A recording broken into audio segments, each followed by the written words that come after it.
అయ్యే పరిస్థితులు నీకు ఇంకా ఎక్కువ అయ్యేటట్టు చేస్తాడు శత్రువు. ఏం చెప్పాను ఒక మొక్క చెప్పండి చెప్పండి.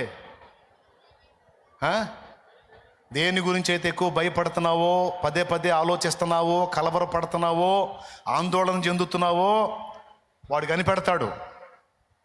దీనికి లొంగాడరా కాస్త అనుకున్నప్పుడు దాన్ని ఎక్కువ చేస్తాడు వాడు.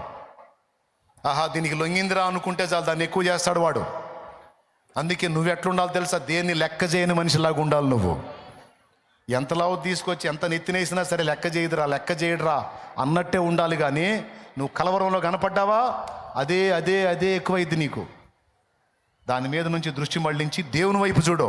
దేవుని వైపు అడ్రస్ కూడా లేకుండా తీసేస్తాడు. దేవుడు ఉన్నాడా లేదా? ఎవరైనా యేసయ్యా ఆయన నీకు తోడై ఉన్నాడు. బాప్తిస్మాలు ఎప్పుడో